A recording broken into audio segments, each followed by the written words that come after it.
once you get into a very corner-intensive road, or you're going at the limit so much that you're threshold braking, then the fade seems to happen. And it's extremely bad compared to other cars. Even the Genesis Coupe is better. All right. Yeah. They look like a bunch of hard parkers. I really don't expect much from them. They're probably doing a photo shoot.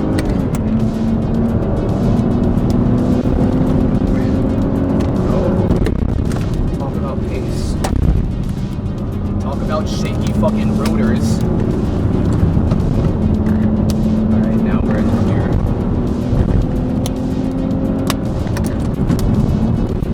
And if you want to throw it in manual, you're still in drive. Yeah, maybe if it picks up. If it really picks up, then I'll force myself to do that. Peaceful sound of rock chips on this car. This is a beautiful color. Look at this. It's already blue.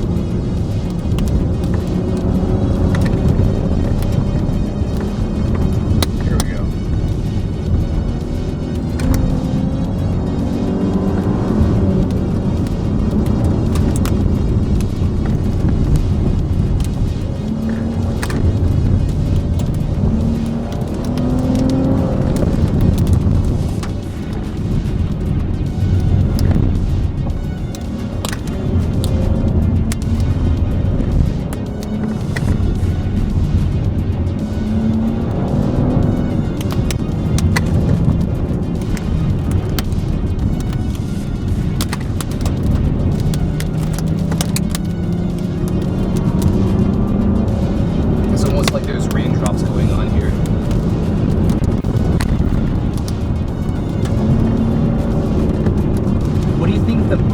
The body movement of the S2000 itself.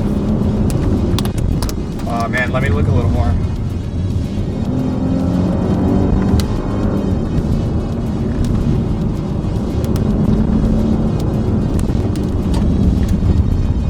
I think the S2000 looks firm, but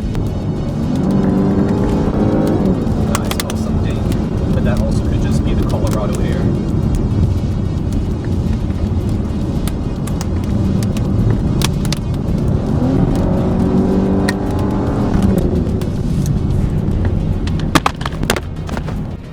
Good thing that didn't, just make sure it's still recording. It's a good thing it didn't land in my foot well.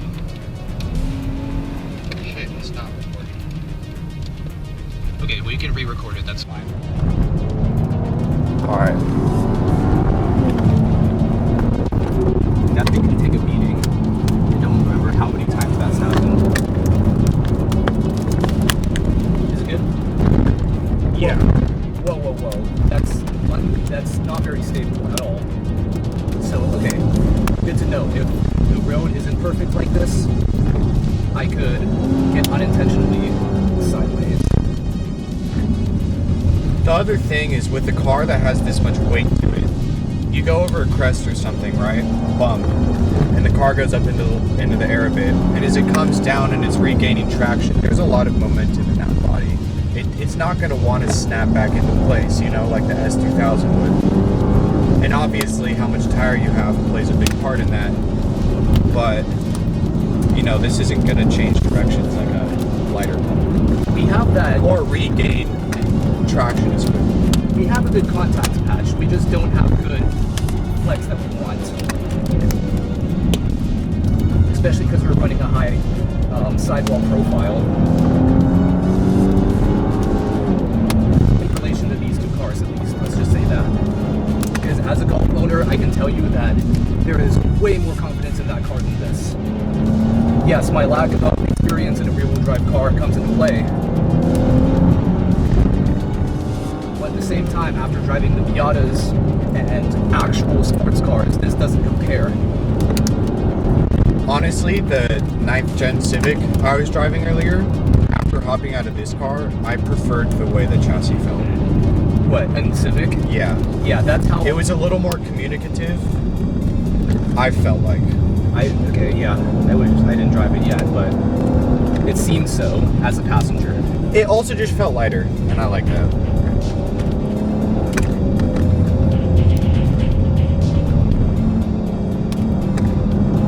The fact that I just did manual mode means that this is a little bit more serious.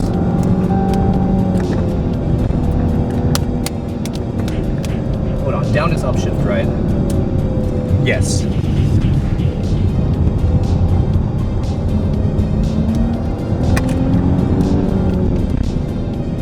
See, trail braking could really help in this car, but I feel like that requires a little bit more mastery, and it's not something I want to attempt in this type of run. What do you mean? Wait, 3? What? Okay, fuck it, dude.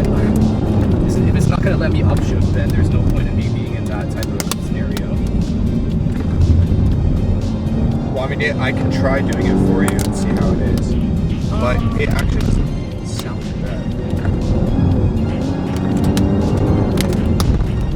You know, in drive mode, I think it's manageable. It's not such an intense pace that I can't do that.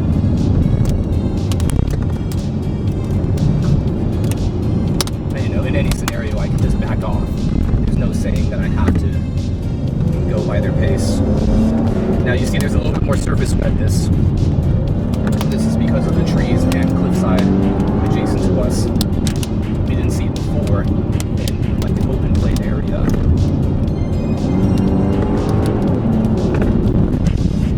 Squishy, squishy brakes. Now we're starting to see your flaws, Charger.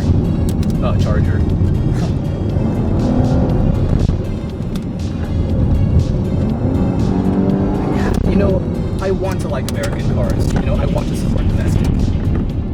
But if they're gonna give us this shit, it's not the fault of the tires like it usually is. The brakes is not suitable for this type of weight and the speed that you're going at. Especially because you don't have as much options with your cornering entry speed. You need to use the brakes to be safe. I'm gonna chime in because I know we only really care about the performance, but to be fair, it's a Dodge Charger, so you know, it's not. This isn't what they have in mind when they make it. It's not At all. It's almost like they want something that can do well in a straight line. So I feel like it's not that bad for something where you're not expecting it to be performance driven, to still have decent body control for how heavy the car is.